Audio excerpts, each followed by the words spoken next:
Hi everyone, welcome back. As you know, I'm really excited to show you this painting that I've done of my husband. And if you guys know him, you'll know right away whether it looks like him or it doesn't. And I'm really excited to show you guys this because I think not only does it look like him, but it feels like him. I'm going to walk you guys through in a time lapse that I've recorded, and I'm going to share with you guys my thought process and what I'm working on. And if you guys have any questions, don't forget to leave them down below. And don't forget to subscribe so that I can show you more paintings and portraits that I work on. Okay, so right here, I'm kind of just doing an underpainting where I'm blocking in my values. And as you can see, I'm being kind of loose. We're not really being super detailed with this. So I'm adding in the values, and as I add them in, I'm also comparing and looking at other areas and seeing if that's right or not. As you can see, I'm using the sticks to get my angles generally right. I'm trying to make sure that I've got the big shapes before I really go into the details. It's very important. And even here, the values aren't totally right, and you'll see me continue to adjust. That's the biggest thing, is putting something down and then reassessing and getting feedback on what you've put down. Even here, I can tell that the shadow side of the face isn't dark enough and that the forehead is too dark. So it's really good to put it down because you don't know until you mix it and put it down. So as you can see, I'm trying not to spend too much time on the details.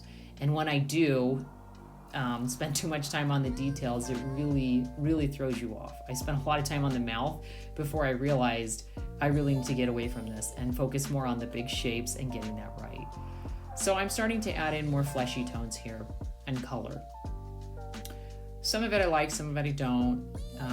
You'll see me change the shirt another time because I put it down and I decided, no, I just don't like that.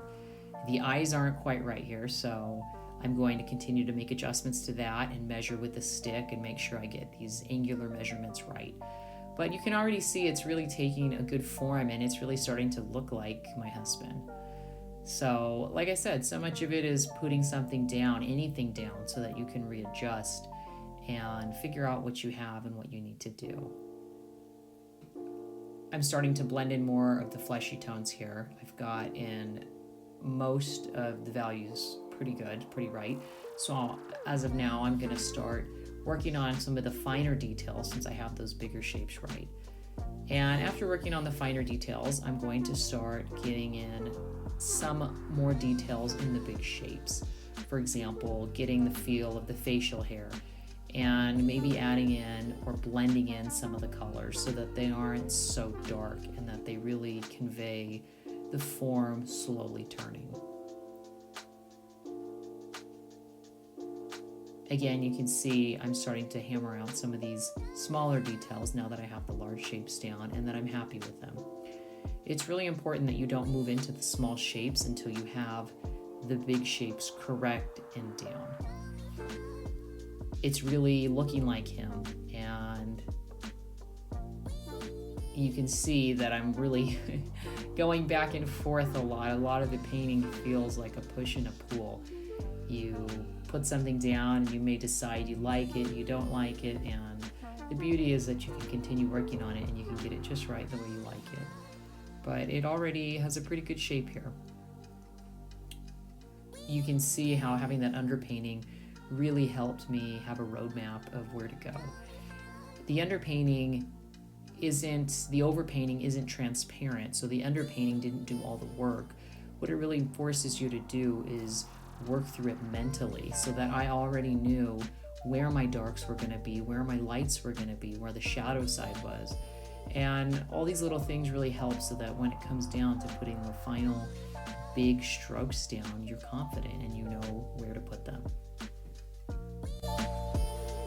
I'm really happy with how this turned out.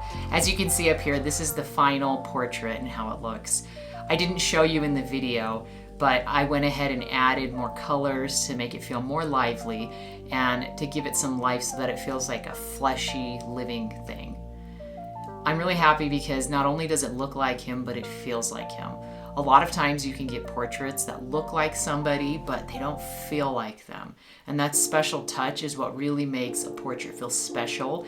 And it conveys more emotion than just a photograph can, because you put a lot of your emotion into the portrait and your feeling about the subject and your interpretation of them comes out without you realizing it. And I hope this was helpful, and it was fun for you to see me work through this process and how I do a portrait in oil. Let me know if you have any questions down below, and I'll see you next time.